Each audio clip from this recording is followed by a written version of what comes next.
memberikan solusi ramah lingkungan melalui pemanfaatan limbah menjadi pupuk organik cair atau POC, serta penanaman tanaman obat keluarga menjadi langkah penting dalam menjaga kesehatan keluarga secara mandiri.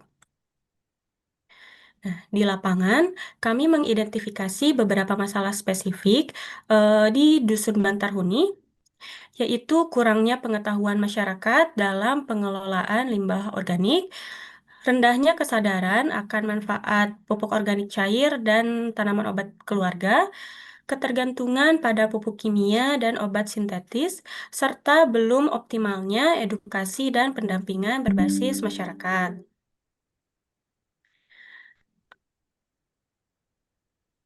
Berdasarkan masalah tersebut, kegiatan kami memiliki empat tujuan utama, yaitu memberdayakan masyarakat melalui edukasi pembuatan POC, meningkatkan keterampilan budidaya tanaman obat keluarga secara organik, menumbuhkan kesadaran lingkungan dan kemandirian kesehatan keluarga, dan mengurangi ketergantungan terhadap bahan kimia dan obat sintetis.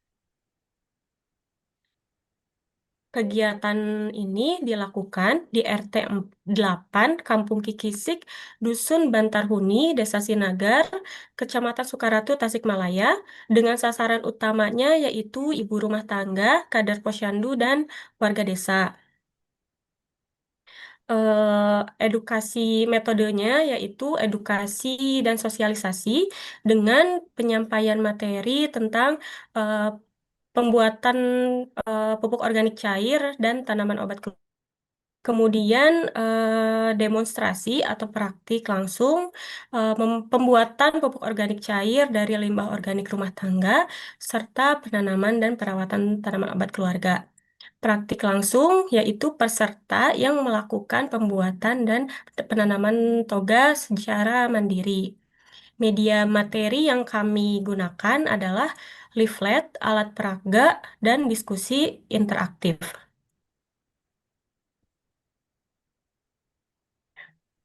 Kegiatan edukasi tanaman obat keluarga dan pengolahan sampah dapur menjadi POC ini dilakukan pada hari Jumat, tanggal 1 Agustus 2025, mulai pukul 8 pagi dilaksanakan kegiatan penyuluhan mengenai edukasi pengolahan sampah dapur menjadi pupuk organik cair, serta pemanfaatan lahan untuk kebun gizi dan tanaman obat keluarga.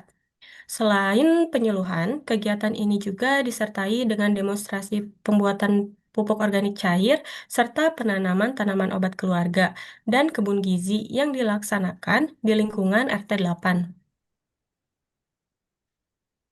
Dalam pembuatan pupuk organik cair, kami menggunakan rumus sederhana yaitu 1:3:10 yang terdiri dari bahannya itu gula merah, sampah organik, dan air.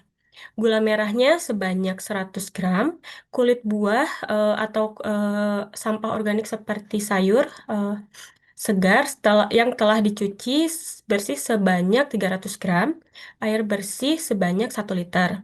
Untuk alatnya yaitu wadah plastik, jangan menggunakan botol kaca atau apapun yang berbahan kaca karena dapat meledak saat akibat tekanan gas saat proses fermentasi, alat untuk mengaduk, dan juga label. Untuk tahapan pembuatannya, yang pertama memasukkan gula merah ke dalam wadah plastik, dapat dicairkan dulu sedikit dengan air agar lebih mudah tercampur. Tambahkan kulit buah yang sudah dipotong kecil-kecil ke dalam wadah yang berisi larutan gula. Tuangkan air bersih sebanyak 1 liter. Aduk hingga semua tercampur rata. Tutup wadah rapat, namun jangan terlalu rapat. Sisakan ruang udara karena nanti akan muncul gas hasil fermentasi. Beri label dan beri keterangan tanggal pembuatan. Yang terakhir, simpan di tempat yang teduh, tidak terkena matahari langsung. Nah, kelompok untuk toga, kelompok kami menyediakan 20 bibit tanaman yang terdiri dari 3 jenis tanaman obat, yaitu kunyit, seledri, dan kelor. Pembagian bibit ini dilakukan dengan ketentuan satu orang mendapatkan satu tanaman. Ketiga jenis tanaman ini dipilih karena memiliki khasiat kesehatan yang tinggi, mudah dibudidayakan, serta bermanfaat baik sebagai obat maupun bahan konsumsi sehari-hari. Untuk kegiatan penanaman toga, peserta diberikan materi mengenai pemilihan bibit, penyemaian, pemindahan ke polybag atau lahan, serta teknik pemeliharaan tanaman agar tumbuh optimal.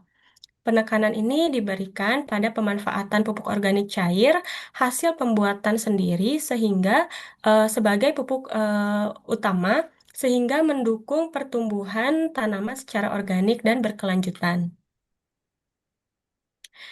Kegiatan penanaman tanaman obat keluarga dilakukan di pekarangan warga Dusun Bantarhuni sebagai bagian dari program edukasi pemanfaatan sumber daya lokal. Setiap tanaman diberi label identitas dan manfaat farmakologisnya untuk memudahkan masyarakat mengenal dan merawatnya. Kegiatan ini tidak hanya berfokus pada aspek agronomi, tetapi juga menumbuhkan kesadaran masyarakat tentang pentingnya pertanian organik dan kemandirian kesehatan keluarga. Eh, Hasil dari kegiatan ini menunjukkan capaian positif seperti antusiasme tinggi dari masyarakat selama pelatihan. Warga menunjukkan partisipasi aktif sejak awal kegiatan hingga akhir.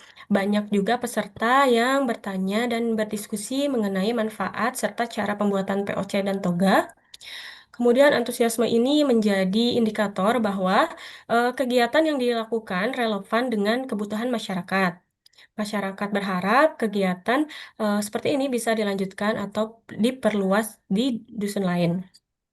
Yang kedua, peserta mampu membuat pupuk organik cair sendiri dengan bahan lokal.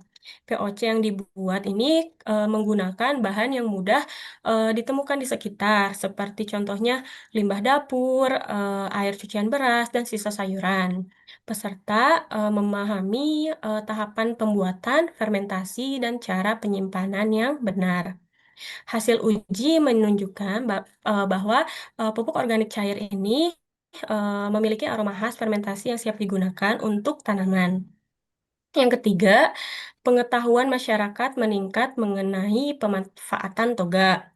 Setelah sosialisasi dilakukan, masyarakat mampu mengenali berbagai tanaman obat keluarga seperti kelor, seperti jahe, dan juga seledri.